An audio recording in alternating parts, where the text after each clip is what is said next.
Hello, welcome to the maths. मैं दिलकुश सैनी।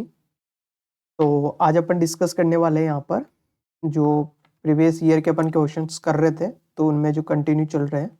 तो आज का क्वेश्चन नंबर है यहाँ पर 6th। इससे पहले जो वीडियो है उसमें मैंने यहाँ पे 4th क्वेश्चन 5th क्वेश्चन करवा दिए हैं। तो देखिए यहाँ से अपन स्टार्ट करते हैं इसको। तो देखो क्वेश्चन नंबर जो 5th अपने पास 6 है, वो क्या बोल रहा है? Draw line segment of length 5 centimetre and bisected and bisect करना है अपन को इसको। तो देखो जब भी ऐसा क्वेश्चन आए तो इसको अपन इजीली कर सकते हैं दोस्तों। वो कैसे? क्योंकि देखो बिल्कुल इजी है, आपको कुछ ही नहीं करना है, स्केल लेना है। क्या लेना है? स्केल लेना है। और स्केल की हेल्प से अपन को एक लाइन सेगमेंट लेना है, कितना? 5 सेंटीमीटर का। तो अपन पहले तो क्या, जब भी स्केल से बनाओ तो अपन को क्या करना है, इसका रफ डायग्राम बनाना है। अपन क्या करना है, एक रफ डायग्राम में बता देता हूँ कैसे। एक आपको ये ए बी एक कितने 5 सेंटीमीटर की अपन को ये लेनी है, और इसको बाइसेक्ट करना है। इस तरीके से बाइसेक्ट करेंगे अपन, ठीक है? इस तरीके से अपन इसको बाइसेक्ट करेंगे। तो क्या करना है, एक पॉइंट लेना आपको, पहले इस पॉइंट से स्केल रखना है, और स्केल से ऐसे करके अपन को यहाँ पर 5 सेंटीमीटर की एक लाइन बना लेनी है। कितने सेंटीमीटर की? 5 सेंटीमीटर। अब अपन को कंपास लेना है। क्या लेना है दोस्तों? कंपास। और जो कंपास है ना, वो इस तरीके से लेना है, जो उसकी जो अपने पास यहाँ पर क्या चीज, कंपास को आधे से ज्यादा अपन को क्या करना है, हाफ मोर देन खोलना है। तो यहाँ से और यहाँ तक का अपन ने ओपन कर लिया। तो इतना ओपन करके दोनों एंड पॉइंट पर रख के अपन को ऊपर और नीचे आर्क काटना है। तो एक बार यहाँ रखेंगे अपन इसको, कंपास को, और ये इतना खोल के एक आर्क तो इधर काटेंगे और एक आर्क यहाँ काट देंगे, यहाँ पे रख के, ठीक है? देन सेकेंड टाइम में अपन उस कंपास को उठाएंगे और यहाँ रखेंगे, चेंज नहीं करेंगे, यहाँ रख के एक आर्क ऊपर काटेंगे और एक आर्क नीचे काटेंगे, और इसको अपन डॉटेड लाइन से अपन क्या कर देंगे दोस्तों, ज्वाइन कर देंगे। ज्वाइन करने पर इस लाइन को जहां पर इंटरसेक्ट कर रहा है, इस लाइन को, ये हो गया इसका बाइसेक्ट, मतलब मिड पॉइंट हो गया। ये क्या हो गया? सी यहाँ पर मिड पॉइंट हो गया। तो इस तरीके से अपन इजीली इसका क्या कर सकते हैं, यहाँ पर बाइसेक्ट कर सकते हैं एंड ड्रॉ कर सकते हैं इसको। क्लियर है?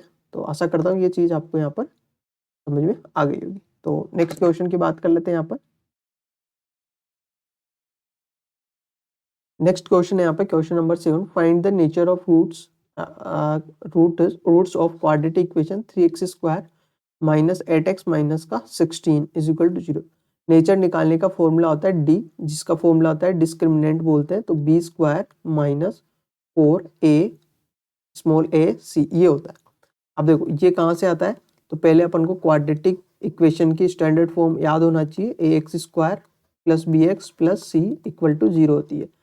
देखो ए की वैल्यू यहाँ पर देखिए, ए की वैल्यू क्या निकल के आ रही है, कंपेयर करेंगे तो x² का कोफिशिएंट 3 है, b होता है x का कोफिशिएंट, तो यहाँ पर -8 है, और c होता है कांस्टेंट टर्म जो कि -16 है, ठीक है? तो यहाँ पर इसमें वैल्यू रखेंगे अपन यहाँ पर d में। तो d is equal to, b की वैल्यू अपने पास कितनी है, -8, तो -8 का होल स्क्वायर -4। ए की वैल्यू है दोस्तों यहाँ पर कितनी, 3, इंटू सी की वैल्यू -16। अब देखिए अपन यहाँ पर देखिए इसको सोल्व करने हैं। तो देखो यहाँ पर हो गया इज इक्वल टू, इसका स्क्वायर करेंगे तो कितना हो जाएगा, 64 हो जाएगा। कितना हो जाएगा दोस्तों, 8 का स्क्वायर हो गया 64, माइनस 4 3 जा, यहाँ पर 12 हो गया। अब देखो ये माइनस और ये माइनस हो गया, यहाँ पर प्लस, और मल्टीप्लाई यहाँ पर कितना आ गया, 16 आ गया। तो अब अपन यहाँ पर सोल्व करने वाले हैं किसको, 12 को, और मल्टीप्लाई अपन को पहले यहाँ पर 16 करना होगा। कितना करना होगा दोस्तों, 12 मल्टीप्लाई 16 करेंगे तो कितना आएगा दोस्तों, ये 64 है, 12 मल्टीप्लाई 16 करेंगे तो 192 अपने पास यहाँ पर आ जाएगा, और इसमें अपन को प्लस करना है 64। जब 64 प्लस करेंगे तो टोटल अपने पास 256 अपने पास यहाँ पर आंसर आ रहा है। अब देखो डी की वैल्यू अपने पास 256 आ रही है, 256 जीरो से बड़ा है, और जब भी इसका मतलब जो डी की वैल्यू वो जीरो से बड़ी आ रही है, और जब भी ऐसा होता है तो रूट्स जो होता है अपने पास, रूट्स वो कैसे होंगे दोस्तों, रियल एंड डिस्टिंक्ट होंगे। कैसे होंगे, रियल एंड डिस्टिंक्ट होंगे, डिस्टिंक्ट, ठीक है? एक सेकेंड,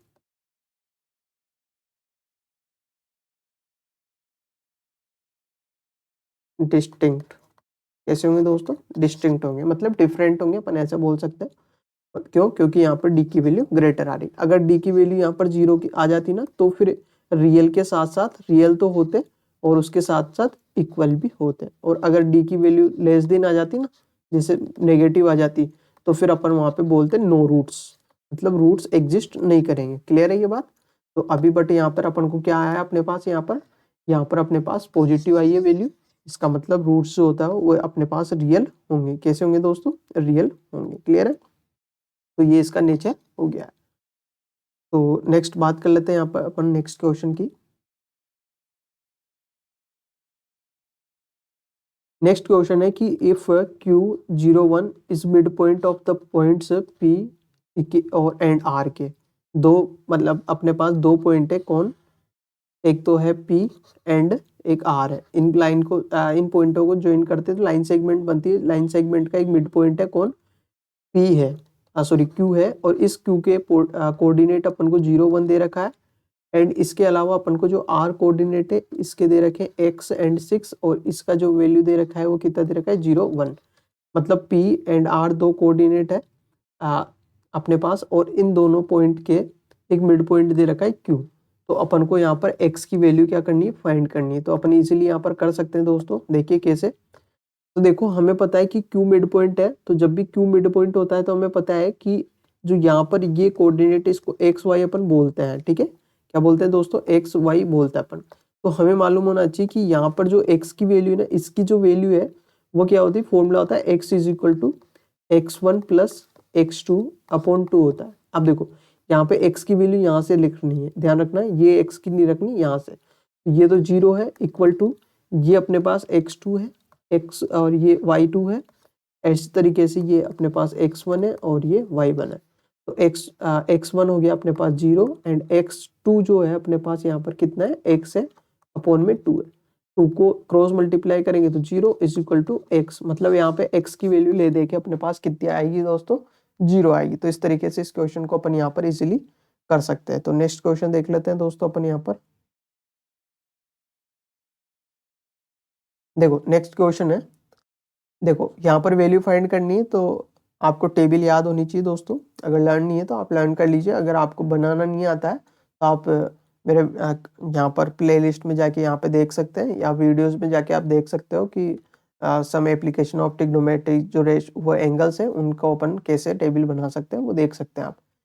तो इनकी वैल्यू फाइंड करनी है, तो आपको अगर एंगल्स की वैल्यू मालूम है तो इजीली आप कर सकते हो। यहाँ पर कोई बड़ा इशू अपने पास नहीं है। तो देखो यहाँ पे देखो 2 मल्टीप्लाई 10 45 की वैल्यू 1 होती है, और यहाँ पर इसका स्क्वायर है तो स्क्वायर लगा देंगे, प्लस कोस 30 की वैल्यू होती है √3 अपॉन 2, और इस पर स्क्वायर लगाएंगे बिकॉज यहाँ पर स्क्वायर है, माइनस 60 साइन 60 की वैल्यू होती है √3 अपॉन 2, और इस पर स्क्वायर है तो स्क्वायर लगा देंगे। देखो ये 2 तो एज इट इज, 1 का स्क्वायर 1 करेंगे, प्लस ये और ये दोनों सेम है और प्लस माइनस है तो ये तो कैंसिल हो जाएगी, तो इधर तो 0 बचा, 2 1 जा 2, मतलब इसका ले दे के आंसर कितना आ गया? 2।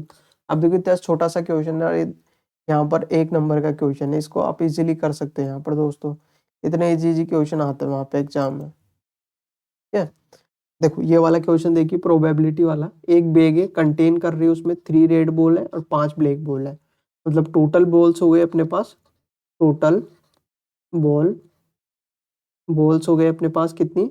3 तो रेड है, 3 तो रेड है प्लस 5 ब्लैक है। ठीक है, टोटल कितनी ब्लैक हो सॉरी टोटल कितनी बॉल्स हो गए अपने पास? 8 हो गए, मतलब टोटल आउटकम्स हो गए। तो एक बॉल अपन ने ड्रॉ करी रेंडमली मतलब बिना देखे, from this bag what is the probability that ball will be red, मतलब बॉल कैसी होगी? रेड। तो हमें पता है बॉल रेड होने की प्रोबेबिलिटी देखनी है, तो रेड की नंबर कितने? 3 है, और टोटल आउटकम्स कितने अपने पास? 8 है, तो 3/8 अपने पास यहाँ पर इसकी प्रोबेबिलिटी हो जाएगी। तो इसको भी अपन इतनी इजीली यहाँ पर कर सकते हैं दोस्तों। तो नेक्स्ट क्वेश्चन लेते हैं अपन यहाँ पर। नेक्स्ट क्वेश्चन क्या बोल रहा है? देखो ये बोल रहा है कि अपने पास if 10a is equal to quote b है then find the value of a plus b। तो यहाँ पर इसको अपन इजीली कर सकते हैं। देखो आपको एक बात ध्यान रखनी है, अभी थोड़ी देर पहले जो दूसरा वीडियो है उसमें मैंने बताया था वैसा, हालांकि आपकी ये जो क्वेश्चन है ये सिलेबस में नहीं है, बट मैं बता देता हूँ। देखो हमें मालूम होना चाहिए कि 10 90 माइनस जो थीटा होता है वो क्या होता है? कोट थीटा होता है। क्या होता है? Cot theta. अब कहने का मतलब यहाँ पर जो कोट ए आ रहा है, इस कोट ए को ये कोट बी आ रहा है यहाँ पर, इस कोट बी को अपन यहाँ पर चेंज करके क्या लिख सकते हैं, देखो यहाँ पर इस कोट बी की वैल्यू निकाले तो यहाँ पर मैंने बी लिखा, तो इस ब्रैकेट के अंदर बी आएगा -90 और यहाँ पर क्या आएगा 10 आएगा। मतलब अपन अगर देखें यहाँ पर, अगर अपन देखें यहाँ पे कोट बी को अपन लिख सकते हैं 10 90 माइनस बी। यहाँ पे आ जाइए, देखो 10 ए इज इक्वल टू अपन को कोट बी दे रखा है, ठीक है, और अपन को ए प्लस बी की वैल्यू फाइंड करनी है। तो देखिए इस 10 ए को तो मैं एज इट इज रख देता हूँ इक्वल टू कोट बी को मैं यहाँ से 10 90 माइनस बी लिख सकता हूँ, क्योंकि 10 90 माइनस बी वापस 10 90 माइनस थीटा कोट थीटा होता है, तो वापस कोट बी हो जाएगा। अब देखो 10 से 10 कैंसिल हो गया, यहाँ पे a इज इक्वल टू आ गया 90 माइनस बी, ये b इधर आएगा तो प्लस का, तो ये a plus b is equal to 90। इसका मतलब अपने पास यहाँ पर इनकी वैल्यू क्या हो गई, दोनों का सम करेंगे तो 90 आ जाएगी। तो इस तरीके से अपन इस क्वेश्चन को इजीली यहाँ पर कर सकते हैं। अब देखो नेक्स्ट क्वेश्चन क्या बोल रहा है इसमें, find the mean of distribution. ये डिस्ट्रीब्यूशन दे रखा है, इसका अपन को मीन निकालना है। तो जब भी मीन निकालना है तो टोटल जो भी ऑब्जर्वेशन दे रखे हैं उनका सम ऊपर लिखेंगे, मतलब 6 + 11 + 21 + 23 + 14 + 5 upon number of total observation. तो 1 2 3 4 5 6, मैं यहाँ पे फॉर्मूला बोल रहा हूँ, तो आपको फॉर्मूला वहाँ मेंशन करना है एग्जाम में कि sum of total observation upon total observation, number of total observation. तो इनको प्लस कर लेंगे अपन यहाँ पर। तो देखिए प्लस करेंगे तो क्या आएगा, अपन को प्लस करना है, देखो 6 + 11 + 21 + 23 + 14 एंड +5 करके, तो ये अपने पास यहाँ पर इन सबको प्लस करेंगे तो 80 आ जाएगा दोस्तों, और 6 से अपन को डिवाइड करना है। तो जब 6 को अपन यहाँ पर डिवाइड करेंगे तो अपने पास जो वैल्यू आएगी वो आएगी 13.33 आएगी। तो अपन 2 डिजिट लिख देते हैं, तो ये अपने पास यहाँ पर अपना आंसर हो जाएगा। तो इस तरीके से इसको भी अपन इजीली यहाँ पर कर सकते हैं, कोई बड़ी बात नहीं है दोस्तों, ठीक है, समझ में आ रही बात। तो आई थिंक इतने ही क्वेश्चन थे इसमें, एंड पार्ट बी की अपन यहाँ पे नेक्स्ट वीडियो में डिस्कस करने वाले हैं। तो आशा करता हूँ ये वीडियो आपको अच्छे से समझ में आ गया होगा।